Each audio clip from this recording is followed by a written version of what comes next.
आज आपको एक बहुत ही ख़ास बात बतानी है और वो बात ये है कि हम मुसलमान हैं और जो लोग गलत काम करते हैं उनको भी मालूम है कि हम मुसलमान हैं और उनको ये भी मालूम है कि हम जो कर रहे हैं इसका अंजाम क्या है और ये हराम है ये हलाल है,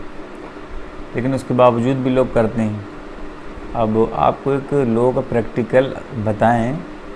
जैसे कि अब शादियां होती हैं तो शादियों में बहुत से लोग जो होते हैं जिनको मालूम है कि बाजा बजाना डांस करना ये सब गलत है, लेकिन हमने भी कई ऐसी शादियां देखी हैं और उन शादियों में सामने से निकले हैं, सामने से गुजरे, उनको देखा और दिल में चाहा कि ये गलत कर रहे हैं, लेकिन उन शादियों से एक आपको पैगाम बताएं कि वो शादी में क्या करते हैं कि बाजा आया और बाजा आने के बाद दूल्हा तैयार हुआ और उस बाजे को जहाँ शादी उनको ले जाने थी वहाँ उस शादी में बाजे को बजाया। अब बाजा बजाने से पहले क्या करते हैं कि पहले कव्वाली बजा लो या कोई ऐसी यानी जो इस्लामिक चीज़ है उसको बजा लो, उसके बाद आगे का काम करना। अब उन मूर्खों से उनकी अकल पर पत्थर पड़ गए, उनसे कोई ये पूछे कि आप एक काम गलत करने जा रहे हैं तो इसका इल्म क्या अल्लाह को नहीं है कि आप अब गलत काम करेंगे? कि मालूम है कि अभी आप गाने बजाएंगे, डांस करेंगे और बल्कि बहुत सी शादियों में जो ढोल तमाशे होते हैं उनमें सामने देखा है कि शराब और बहुत सी गलत ऐसी हरकतें करते हैं, यानी गलत काम करने जा रहे हैं और उसका जो शुरुआत कर रहे हैं तो वो एक कब बहुत से लोग कहते हैं कि साबिर पाक की कव्वाली पहले बजा लो और यानी कि कोई ऐसी हम्द पढ़ लो, यानी कि बाजा शुरू करने से पहले अल्लाह का जिक्र कर रहे हैं। और काम कौन सा करने जा रहे हैं? हराम काम। हराम काम भी ऐसा कि जिसमें बदफेली, बदतमीज़ी, बेहयाई सारा कुछ उसमें मौजूद, और ऐसा काम करके शुरू करके यानी कि ये दिखाना चाहते हैं कि हम मुसलमान हैं। एक तो उन्हें मालूम है कि हम गलत कर रहे हैं, उसके बावजूद ये एक चीज़ वो साबित कर रहे हैं कि देखो, यानी जिनको नहीं मालूम है, अगर बस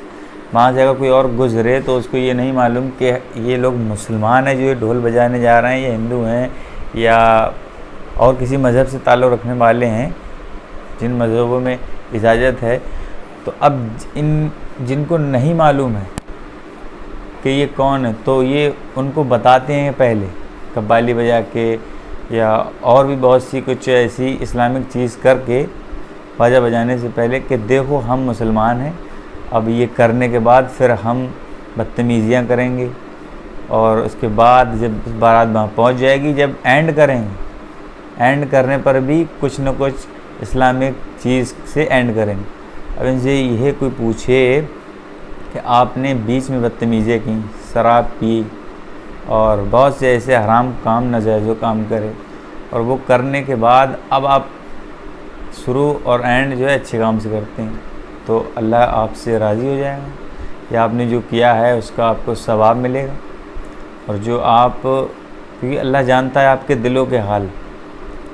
या आप काम क्यों कर रहे हैं, इसका अंजाम क्या होगा, उसे सब मालूम है। तो इसीलिए आपको मालूम होने के बाद भी आप गलत काम करते हैं। और इसी में एक बहुत ही ज़रूरी आप बात आपको ये बताएं कि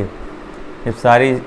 बल्कि शादियों में इतने गलत काम करके 4 दिन 5 दिन कंटिन्यू बाजा बजाते हैं, डांस करते हैं, हराम काम सारे करते हैं,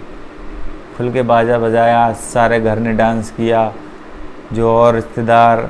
जितने भी हैं सब ने डांस किया। सब ने डांस करने के बाद 3 दिन कंटिन्यू डांस किया, सब शादी ले गए, तब बाजे से ले गए, बैंड बाजे से ले गए। सेहरा पड़ा तो इमाम साहब को बुला लिया, उन्होंने 4-5 नाते पढ़ी, इमाम साहब चले गए और 4-5 नाते पढ़ी, यानी कंटिन्यू 4-5 दिन बाजा बजाया। सिर्फ 1 घंटे के लिए इमाम साहब को बुलाया, इमाम साहब ने नाते पढ़ी, सेहरा बंदा चलाए। सेहरा बंद के जब गाड़ी में बैठे तो जब वहाँ उतरे फिर भी इनकी जो शुरुआती वो गाने थी, यानी सारे काम हराम काम करने के बाद कर लिए। अब जब बहू घर में आ गई तब बुलाते हैं किसी फाता पढ़ने वाले को या किसी इमाम को कि आइए घर में बहू आने वाली है और फाता पढ़ दीजिए। तो ये जो फाता आप जो पढ़वाएंगे तो इससे इनके घर में बरकत आएगी, क्योंकि इससे पहले इन्होंने क्या क्या किया है और अब ये करने वाले क्या हैं, अल्लाह इनके दिलों के हालात को नहीं जानता। तो इसीलिए मुस्लिम कौम से गुजारिश है कि आपको मालूम होने के बावजूद भी आप शैतानी फ़िरक़ों में इतने मसरूफ़ हो गए हैं कि आप भूल चुके हैं कि हम मुसलमान हैं। अब आप जो बहू लेकर आए हैं वो अब उसके लिए फाता होगी, तो अब फिर उसके बाद आप मिलाद कराएंगे, तो ये नहीं कि जो अपने हराम काम खुल के किए हैं तो उसका जो गुनाह है वो कहाँ जाएगा, वो आपको नहीं मिलेगा। आप जो है ना एक आपके दिमागों पर पत्थर पड़ गए हैं और आप भूल चुके हैं कि हम कौन हैं और हमको क्या करना चाहिए। तो इसीलिए मुस्लिम कौम की शादियों में जो हो रहा है उन सब से गुजारिश है ख़ुद को पहचानिए और आप कर क्या रहे हैं और आपका अंजाम क्या होगा। फ़िलहाल ये पैगाम बहुत ही ज़रूरी था, आपको पहुंचा दिया। अब आपको क्या ठीक लगा क्या गलत लगा कमेंट बॉक्स में बताइए। शुक्रिया।